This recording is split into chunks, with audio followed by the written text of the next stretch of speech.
My mother-in-law laughed at my cheap dress during family photos and said I was an embarrassment. I kept straightening my hair and said nothing. Then her lawyer showed up on the lawn. The house she bragged about wasn't even in her name anymore. That laugh still stings in my ears. The camera was clicking, everyone was smiling, and my mother-in-law lightly tugged my arm and said, "Just look at her dress. Even for family photos, a thrift store one." She said it loudly enough for everyone standing on the lawn to hear. I straightened my hair, took a breath, and said nothing. The cameraman said, "One more," and I held my smile the way you hold a loan payment. Temporary, heavy, necessary. We lived in a suburb just outside Columbus. White siding, a small lawn, an old maple tree in the back. The house my mother-in-law, Margaret, took pride in. At every gathering she told people it was a family legacy, which really meant she'd put down the down payment years ago and everyone else had quietly carried the rest. Adam, my husband, and I both worked 2 jobs, paid medical bills, and when Adam was laid off last year, we used credit cards the way people use oxygen. Margaret didn't like those details. All she cared about was how people looked in photos. "Smile, honey," she said, like I was a disobedient child. I nodded. I had always nodded, when the HOA fees went up, when the insurance company denied a claim, when the nursing home called about my father. You learn to nod, especially when you don't have the energy to argue. When the photos ended, people moved toward the food. I put salad on my plate and stood in a corner. One of Margaret's friends came over and whispered, "You're very brave," then laughed, like it was a compliment. Adam looked at me. There was apology in his eyes, but not in his mouth. I didn't feel angry in that moment. I felt a heavy, quiet clarity, that I was alone.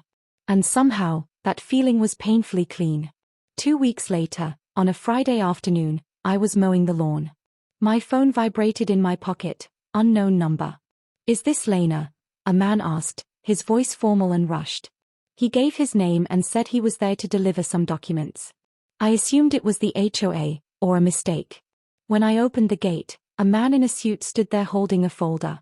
Behind him, my mother-in-law's SUV pulled up.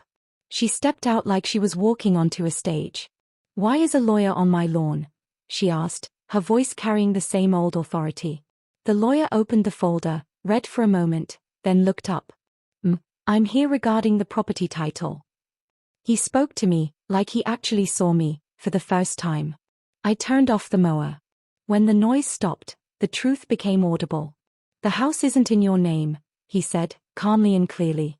Margaret laughed, that same laugh, then froze. "That's not possible," she said. The lawyer held out the papers. "It was transferred last year." Quietly. I took the papers. My name was there. No, ours. Adam's and mine. Last year, the same month Adam lost his job. I remembered signing papers at the bank back then. A refinance, they'd said. I hadn't asked questions. I'd straightened my hair and said nothing. Adam had made that decision the night I was sitting beside my father's hospital bed, while Margaret told him over the phone, "Do what's best for the family." She had never imagined that I might count as family too. "Adam!" Margaret screamed. She stormed into the house and slammed the door. I stood on the lawn, my hands shaking. The lawyer said, "If you need anything," and left. A neighbor peeked through her window, then closed the curtain. That suburban truth, everyone sees, no one speaks. Adam came home late that night. He didn't say anything. Neither did I. We sat at the kitchen table under the harsh light, bills stacked between us like evidence. I placed the papers in front of him. "You did this," I said. He nodded. "I was scared," he said. "She would have lost it." I didn't respond right away. Then I said, "So did I." In the weeks that followed, Margaret called, left messages, told people at church I was ungrateful. I didn't defend myself. I didn't explain. I talked to the bank, not a lawyer, just a clerk who spoke gently and said, "You're okay. Just breathe." For the first time, I didn't nod. I breathed. We didn't sell the house. We rented it out. Adam found another job, lower pay, longer hours.